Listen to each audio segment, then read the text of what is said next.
Debout devant les flammes de l'Athanor, je m'éveillais l'esprit hagard, rassemblant les maigres souvenirs du rêve étrange que je venais de faire. Parcourant les étendues arides et désertiques séparant deux sites sacrés, réceptacles de la lumière divine, me semblant pourtant étrangement si familier, j'avais réussi à m'extirper des tentatives d'assassinat qui avaient été perpétrées à mon encontre. Je visualisais encore ces alcôves nichées au sein de galeries gigantesques dans lesquelles des objets rituels étaient méticuleusement rangés, mais je ne parvenais pas à focaliser mon attention plus précisément, de manière à pouvoir localiser le lieu de leur séquestre. À peine un recueil de parchemins, un objet à l'apparence de rapace bicéphale entreaperçu, et ma vision se brouillait irrémédiablement. Je restais un moment à contempler les flammes du foyer, ne sachant plus qui j'étais en vérité, et ce que je faisais en ce lieu. Soudain, une fulgurance éclaircit mon esprit. J'étais Blanche d'Autun, fille illégitime du duc Robert de Bourgogne, exilée en ce lieu, la commanderie templière de Beaune, depuis maintenant plusieurs années. Les alliés de mon illustre géniteur avaient conspiré et m'avaient fait chasser de la cour du duché alors que je n'étais qu'une enfant. Mon frère Grégoire, ma seule famille aimante en ce monde hostile, m'avait prise sous sa protection, alors qu'il venait tout juste d'être adoubé chevalier du Temple. J'ai ainsi passé ces quelques années cachées des regards hostiles dans l'ombre des commanderies templières. Nous avons maintes fois dû parcourir la lande afin d'échapper à ceux qui souhaitaient me voir périr, de la volonté même de mon illustre géniteur, car je constituais à ses yeux une menace potentielle sur l'héritage de sa noble lignée. Les penchants belliqueux de Robert le conduisaient à guerroyer dans des contrées lointaines, pillant, détruisant, violant et massacrant tout sur son passage.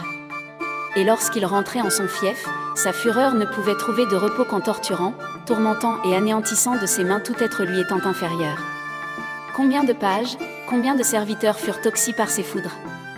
Combien de servantes, combien de dames de compagnie furent souillées irrémédiablement par ses assauts répétés, dégradants et dépravés? Nous nous sommes fixés ici, en cette commanderie, grâce à la complicité du grand maître du Temple, Jacques de Molay, en qui Robert voyait un adversaire farouche et opiniâtre. Le grand maître se prit d'affection pour moi, et me permit d'accéder à une éducation en adéquation avec ma noble condition.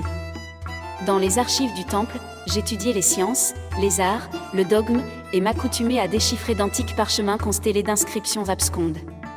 Je parvins facilement et rapidement à les apprivoiser, et pus accéder à un savoir occulté du sens commun. Je me rappelle adorer me dissimuler derrière les grilles entre les colonnes lors des rituels sacrés, espionnant et appréhendant tant de choses interdites, tant de choses que ma condition de dame, si noble soit-elle, n'aurait pu entreapercevoir autrement. J'assistais ainsi aux adoubements et aux cérémonies officielles, mais également aux rites supérieurs spécialement effectués afin d'apporter prospérité et victoire aux chevaliers de l'ordre. Les années passèrent, et je développais des dons certains pour la clairvoyance, la clairaudience, la maîtrise de l'énergie divine et de sa projection en la vile matière à des fins de transmutation des corps et des essences. La puissance de mes pouvoirs grandissait chaque jour, et il fut de plus en plus difficile au maître de l'ordre de me contraindre de garder secrète mon existence et mes pouvoirs. Plus que tout, j'aspirais à aider ceux qui m'avaient recueilli, choyé et éduqué. Je mettais ainsi en pratique mes dons et mes savoirs pour procurer aux entreprises de l'ordre succès et gloire. Alors que j'atteignis ma majorité, le grand maître me nomma, officieusement, gardienne des secrets de l'ordre. Du fait de mon unique don de focalisation de l'énergie divine, j'étais capable de projeter des éclairs de feu et de lumière sur quiconque tentait de franchir les portes scellées du temple. J'accueillais les néophytes, les préparais et les guidais à travers les dédales de la commanderie vers leur future initiation. Devant séparer le bon grain de l'ivraie lors d'un interrogatoire préliminaire, il m'arrivait de temps à autre de reconduire un égaré à la porte, ou bien de sévèrement châtier un outrecuidant usurpateur. En effet, nombreux étaient ceux de condition noble ou roturière à envier les richesses et la puissance du temple, à commencer par mon géniteur Robert, et le bon roi de France Philippe IV le Bel. L'on avait ouï dire que Philippe fomentait une traîtrise pour s'emparer des richesses de l'ordre, et je pressentais que mon géniteur allait concourir à ce qui pouvait être l'extinction de notre organisation. Philippe s'était beaucoup endetté auprès des Templiers. Ne souhaitant tout simplement pas honorer ses emprunts, il craignait que les Templiers ne deviennent plus puissants que lui. C'est pourquoi je prenais très à cœur la tâche qui m'avait été confiée, et excellais dans le débusquement d'espions et autres malfaisants convoitant les secrets de l'ordre. Nous étions en octobre 1307, plus précisément au matin du jeudi 12 octobre, et j'attendais avec impatience le retour de mon frère Grégoire. Grégoire était un noble chevalier, pur et audacieux, toujours prompt à défendre la veuve et l'orphelin. Il s'était illustré par ses hauts faits au cours de glorieuses épopées qui étaient narrées par les ménestrels du duché de Bourgogne, faisant de lui une légende vivante. Lassé des chevauchées et des conquêtes, Grégoire avait éprouvé le besoin de développer sa spiritualité au service de la collectivité. Il avait d'abord songé à entrer dans les ordres, mais sa nature profonde impétueuse ne pouvait se résoudre à cette existence uniquement orientée vers la contemplation des œuvres divines. Il postula et intégra donc l'ordre des moines guerriers, et fut adoubé chevalier du Temple en mai de cette même année. Sa mission officielle était de sécuriser les routes marchandes du duché de Bourgogne, accompagnant les caravanes sur des sentiers emplis de malandrins et de coupe-gorge. Officieusement, on lui avait confié la quête de la pierre de sang, artefact mythique qui conférait à ceux qui la possédaient la faculté de pouvoir transmuter tous les vils métaux en or pur et de prolonger l'existence. Cette pierre était recherchée par nombre de factions diverses à travers le monde connu, en France, en Europe et par-delà les mers jusqu'en Égypte et à Jérusalem. C'est ce qui avait incité les chevaliers de la pierre à participer aux premières croisades. Depuis lors, tant d'années s'étaient écoulées sans que la pierre ne soit jamais découverte. Car la pierre, je le savais du fait de mes dons de clairvoyance, n'était pas un objet du monde physique, attendant que quelques chercheurs de vérité ne viennent la saisir, mais une grâce accordée par le divin à l'honnête labourant, une illumination de l'être, un concept immatériel de potentialité non réalisée attendant que la main de maître de l'expérimentateur habile pour se matérialiser. La pierre se trouvait ainsi dans chaque grain de poussière, dans chaque rocher gisant au sol, dans chaque arc-en-ciel colorant un ciel pluvieux, dans chaque lueur d'une voûte céleste étoilée. Notre alchimiste Nicomède, obsédé par la quête de la pierre, avait également fait cette découverte d'envergure, et avait eu l'intuition d'une nouvelle voie de réalisation pour la matérialisation de la pierre. Il avait alors mandé Grégoire afin de quérir les divers sels, terres et eaux dont il aurait besoin pour la grande coction. Ces substances étaient malheureusement fort rares, et dispersées aux quatre coins du duché, la quête devrait prendre quelque temps avant que de ne pouvoir se concrétiser. Grégoire était parti depuis maintenant 3 mois, 3 longs mois au cours desquels son absence avait cruellement marqué mon cœur et mon âme. Certes, Grégoire était mon frère, et je lui vouais une admiration sans borne, mais il était également à mes yeux mon tout, celui qui m'avait recueilli, qui m'avait aimé, éduqué, protégé, et fait grandir. Partageant aspirations communes, sens de l'humour et conception de l'existence et du devoir, Grégoire était de fait plus que mon frère.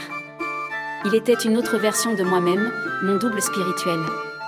Un double aimant et protecteur. Tous les chevaliers de la pierre attendaient avec impatience le retour de Grégoire, et il devait enfin rentrer ce soir. Nous avions préparé une cérémonie et un banquet en son honneur, nous affairant, ici en la chapelle de la commanderie pour mettre une ultime retouche au mobilier rituel, là en la salle du banquet pour disposer le mobilier et les mets de la plus subtile et gracieuse des manières. Pour ma part, j'étais fébrile à l'idée de le retrouver. Une si longue absence m'avait été presque insupportable, et j'avais dû utiliser au mieux mes dons pour savoir chaque jour s'il était en bonne santé, où il se trouvait et ce qu'il y faisait. Les autres chevaliers m'avaient même surnommé la mage blanche tant je leur paraissais étrange lors de mes séances de concentration mentale, à la recherche de la présence et des activités de mon frère. Enfin Grégoire arriva et lorsqu'il pénétra au sein de la commanderie, son air soucieux attisa mon inquiétude et ma perplexité. Pourquoi était-il ainsi ? Qu'avait-il découvert lors de cette quête ? Rentrait-il sans avoir pu recueillir les précieux composants de la future coction ? Mon intuition ne m'était alors d'aucune utilité. Il demanda audience au grand maître, et à l'issue de son entrevue vint me trouver aux portes du sanctuaire dont j'avais la garde. Je l'interrogeai alors sur son attitude étrange et leurs raisons. Il m'apprit que s'il avait bien pu rapporter à Nicomède l'ensemble des composants de la coction, ses voyages et les bivouacs qu'il avait effectués aux confins des autres domaines du duché lui avaient appris qu'une menace irrépressible allait bientôt s'abattre sur notre ordre. Le roi avait ordonné l'arrestation de main des potrons minets de tous les chevaliers du temple, la confiscation de leurs biens et leur soumission à la question des inquisiteurs. Je devais me préparer au pire, et rassembler mes effets afin de pouvoir fuir le plus rapidement possible si ces menaces venaient à être mises à exécution. Avant que de pouvoir partir, je devais aider Nicomède à réaliser la grande coction. Il allait avoir besoin de mes dons de clairvoyance et de canalisation de l'énergie pour donner corps et vie à l'être double, essence primordiale et âme de la pierre de sang. Pour sa part, mon frère veillerait à notre sécurité, le temps nécessaire à la réalisation de ce grand œuvre, en montant la garde devant l'entrée de notre laboratoire. Nous passâmes la nuit à nous affairer au-dessus des alambics, athanors et creusets de tous ordres. Ayant choisi d'œuvrer, du fait du peu de temps qui nous restait, en voie fulgurante, nous devions porter une attention particulière au dosage et à la manipulation des substances que nous employions, sous peine d'explosion intempestive. Des volutes de fumée rougeâtre s'exhalaient des couvercles des creusets tandis que nous entendions la matière première crier son agonie. Ayant extrait le corbeau en le séparant de ses vilainies, nous lui fîmes subir l'outrageuse agression léonesque de l'émeraude des sages, puis entamâmes l'ascension et la précipitation cyclo-continue des rapaces jusqu'à obtenir le poisson pilote qui guiderait nos pas pour la poursuite de l'œuvre. Alors que le poisson commençait à apparaître surnageant dans un océan en fusion, le creuset se brisa, et libéra un déluge de feu, de flammes et d'éclairs au sein de notre antre. Tout espoir de succès s'était désormais évanoui. Je sortis du repère de Nicomède dépité et abattu. Notre échec n'augurait rien de bon quant aux assauts que nous étions sur le point de subir. C'était l'aube. Les rayons d'un soleil naissant venaient illuminer d'un pâle rouge orangé le ciel nocturne, et à mesure qu'il croissait dans le ciel, une clameur se faisait de plus en plus présente à nos oreilles. Me préparant au combat à venir, je revêtis mon armure et me dirigeai d'un pas assuré vers l'entrée de la salle que je devais défendre, bien décidé à en découdre pour sauver notre ordre. Les soldats étaient là, devant l'entrée de la commanderie, menés par le bailli à notre seuil sur ordre du roi Philippe. Nous entendîmes les cris de rage des soldats, les effondrements de murs et de roches de notre enceinte, les suffocations et les gémissements de la première ligne de chevaliers à défendre le parvis. Lorsqu'ils pénétrèrent dans la cour intérieure, la fureur de leurs pas les accompagnant faisait trembler les murs du bâtiment d'une lugubre tonalité. Leurs regards se fixèrent sur moi. Ils furent tout d'abord interloqués, puis décidèrent de se ruer dans ma direction. Grégoire me rejoignit et me tira par la main puis se mit à courir à vive allure afin d'esquiver leur attaque.